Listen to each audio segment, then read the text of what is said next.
Well, since it's raining, I guess it's a good time to talk about the Bikeriders movie that I just got done watching, and it's a different movie than what I expected. Let's get into it.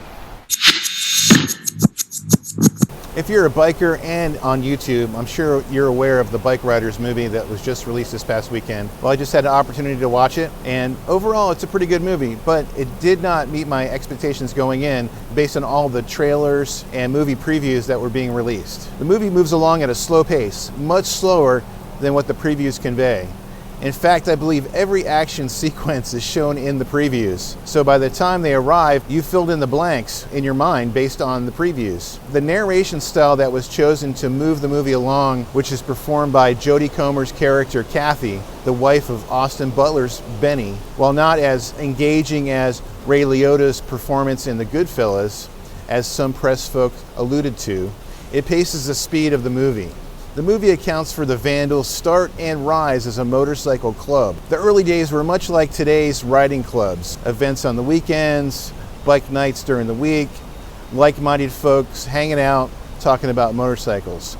Most members holding down 9-to-5 jobs, many were homeowners. As the movie progresses, the club acquires a bar, takes on new members, new remote chapters open up with ties to the main charter, and new kids join. These new kids are riders that are 10, 15 years younger than the founders, some with an abusive upbringing, whereas post-war PTSD and soldier camaraderie were the epitomes for the early founders. These new kids were enamored with the power that a gang beholds and the intimidation on display with every pack ride down the side streets of Chicago, which leads to the storyline and its ultimate conclusion, a change of the guard and a foray into outlaw culture. Authenticity-wise, the use of period-correct bikes, clothing, and backdrops allowed you to sink into the period. The actors' dialogue refrained from using any slang lingo from the day, rather deciding to use words shared commonly amongst today and back then. Patches were authentic. The 1% diamond and the AMA, the answer middle finger patch, are representative and in their proper locations on the vests. Back club patch and bottom rocker, though depicting a fictional club, appear authentic for the time period.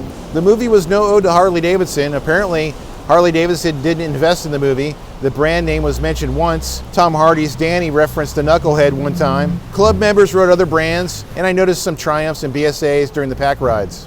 Acting-wise, the use of Michael Shannon's character Zipco was disappointing. It felt the casting was a friend hookup by director Jeff Nichols, as Shannon has been in all his past movies. His main dialogue scene served as a transition scene for when Johnny asked Benny to be ready to take over, and Benny declines as he doesn't really want the responsibility of being a leader.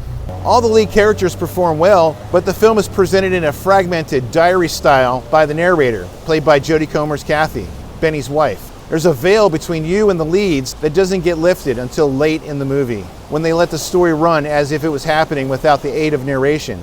I think if they used that format during the whole movie, the movie would have moved along a lot quicker. And if they avoided the narration style as much, maybe limiting it to the beginning, the middle, and the end, that would have pushed the movie along faster and perhaps included more opportunities for showcasing the club's activities behind the scenes, such as wrenching on bikes, or explain how the club sustained itself those first 10 years in their downtime. And the movie really never explained how the club came to own a street-side bar on a commercial street, and why the police were practically absent throughout the whole movie, sans one traffic violation scene involving Benny. The movie is based on a picture book by Mike Lyons. He's a photojournalist who uses a microphone sound recorder to capture the context of the photographs and the events while he's taking the pictures. Writer-director Jeff Nichols uses these sound recordings as context to add to the pictures in order to create the dialogue for the movie. These are not real people. These are people that were interviewed in 1965, and I took their words and then I made up the rest. Mm-hmm. The movie concludes with a post-interview with Kathy 4 years after the changing of the guard, where Benny and Kathy are now living in Florida. Benny no longer rides, but Kathy says they are happy. The last frame of the movie shows Benny with a twinkle in his eye that could be interpreted as contradictory to Kathy's statement of account of how things actually are. Overall, I enjoyed the film. It's a good story, but the previews are clickbait. But that clickbait worked. It got my butt in the seat. If it was marketed as a docudrama, which is not per se, but does have that tone at times, then I can see where not as many butts would be in the seats. So I ranked the film 7 out of 10. I think the lack of explaining the details of the trajectory and the growth of the club, just brushing across those growing pains without detail, the absence of bike sounds and wrenching and bonding amongst its members, the lack of action scenes with the bikes and lack of coverage of the mayhem are the reasons why I didn't rank the movie any higher. I think I'll enjoy the sequel more. Sequel, you say? So apparently the son of Bernie and Kathy reached out after this movie was announced, which was originally be slated to release last fall in 2023. And because of the writer strikes, that prevented the promo junket tour to be held. So they switched distribution companies and rescheduled the release for this June. So the son reaches out to the production company. Well, I'm gonna let Jeff Nichols, the director, explain further. We screened at the Chicago International Film Festival, and a man came up to the box office with a letter and said he was Kathy and Benny's son. And that got to the studio, and it eventually got to us. And we didn't know what to do with it. And my producer, Sarah Green, had a really good idea. She was like, give it to Danny Lyon, who's still with us. He's 83, because he knew these people. And Danny recently flew to Chicago to interview this guy, and the story is developing. Wow. Bikeriders 2? It's in process. So hopefully the sequel will cover the outlaw portion of this fictional club's history. I think that's going to be very exciting. If you're a fan of this movie and ride, or even if you don't ride, but hang out where one percenters may congregate, which could be your neighborhood gas station or bar, do yourself a favor.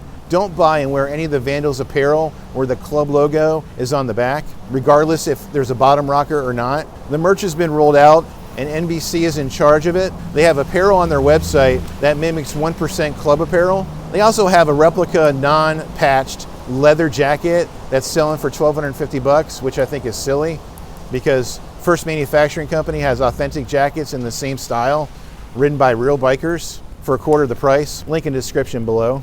Whether it's Vandals, Warriors, or Sons of Anarchy club-style logos on backs of jackets, it's still a no-no in motorcycle culture and could lend to a bad day for you should you choose to wear something like that.